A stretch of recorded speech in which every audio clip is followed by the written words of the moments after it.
Pemirsa, terima kasih Anda masih bersama dengan kami dalam Berita Papua hari ini.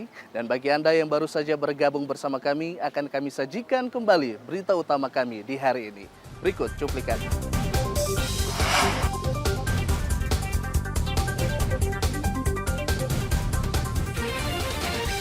Seorang korban perahu terbalik di Muara Bian, Kabupaten Merauke, ditemukan tewas. BNN Papua musnahkan 3,4 kg ganja asal Papua New Guinea.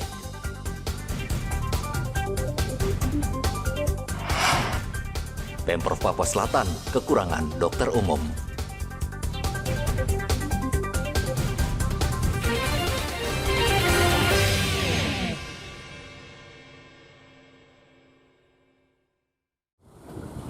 Wilayah Provinsi Papua Selatan cukup luas yang meliputi 4 kabupaten yaitu Asmat, Mapi, Bovendigul, dan Kabupaten Merauke.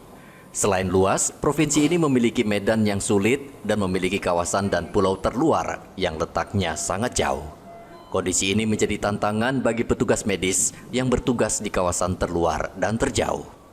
Dinas Kesehatan Papua Selatan saat ini membutuhkan banyak tenaga dokter umum untuk bertugas di setiap puskesmas.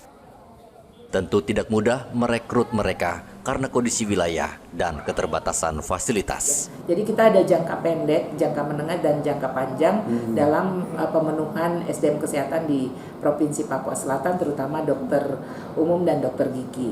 Untuk di jangka pendek itu kami terima kasih kepada Kementerian Kesehatan melalui program penugasan khusus Nusantara Sehat, dan kami berharap bahwa adik-adik dokter yang akan baru lulus atau ini bisa bertugas di Provinsi Papua Selatan melalui program Nusantara Sehat, dan juga pemerintah Provinsi Papua Selatan mempunyai program penugasan khusus juga yang kami beri nama HANIM Sehat, yang memang kami dalam proses perekrutan dokter umum.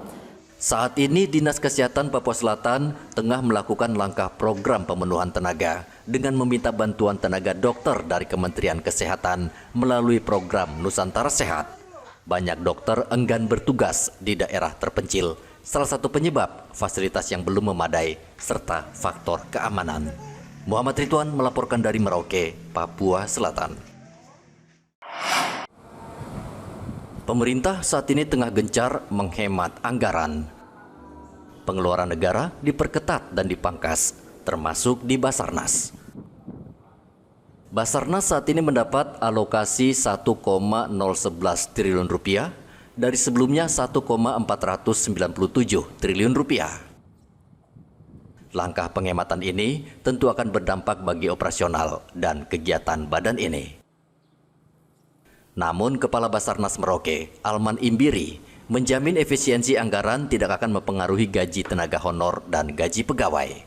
Basarnas akan menghemat pengeluaran dengan membatasi belanja kantor dan pengadaan peralatan. Efisiensi anggaran tetap kami akan laksanakan sesuai dengan prosedur 7 hari.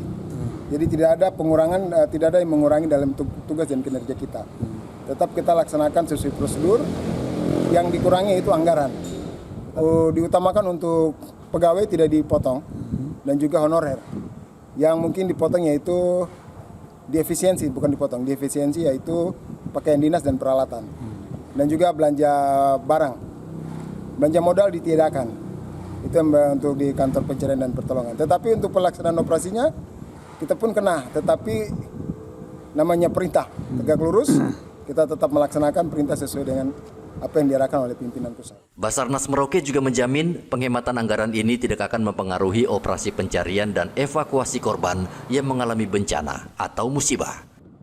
Saat ini, pemerintah tengah melakukan penghematan anggaran dengan memangkas pengeluaran di sejumlah sektor dan instansi. Kebijakan penghematan ini diharapkan bisa menghemat pengeluaran hingga 300 triliun rupiah. Muhammad Ridwan melaporkan dari Merauke, Papua Selatan. Pemerintah Kota Jayapura mengimbau aparatur sipil negara dan masyarakat yang memiliki nomor pokok wajib pajak atau NPWP agar segera melapor surat pemberitahuan atau SPT pajak penghasilan orang pribadi tahun 2024. Batas akhir penyampaian SPT tahunan paling lambat 31 Maret 2025. Menurut Christian Sohilait, penjabat wali kota Jayapura, kepatuhan dalam membayar dan melaporkan pajak merupakan upaya untuk mendukung pembangunan. Ia meminta masyarakat melaporkan SPT tahunan melalui e-filing sehingga proses pelaporan dapat dilakukan dengan cepat, mudah, dan aman. Hall atau di aula kantor wali kota ini sedang dibuka semacam pojok pajak atau ruang sempit kecil untuk melaporkan SPT tahunannya. Kalau lihat tampak begitu antusiasnya teman-teman untuk melaporkan SPT tahunannya. Tandanya bahwa mereka menghargai dan mereka mau mendukung kegiatan pembangunan di tanah ini. Kepala Kantor Pelayanan Pajak KPP Pratama Jayapura, Hana Heski Pontoh, memberikan apresiasi kepada pemerintah Kota Jayapura yang memberikan layanan untuk ASN agar mau melaporkan pajak penghasilan orang pribadi. Ini adalah layanan di luar kantor dari pemerintah daerah yang pertama untuk stakeholder kami di KPP Pratama Jayapura. Jadi kami mengapresiasi sekali pemerintah Kota Jayapura yang telah memberikan kami kesempatan untuk memberikan layanan kepada para ASN daerah untuk lapor pajak SPT tahunan orang pribadi.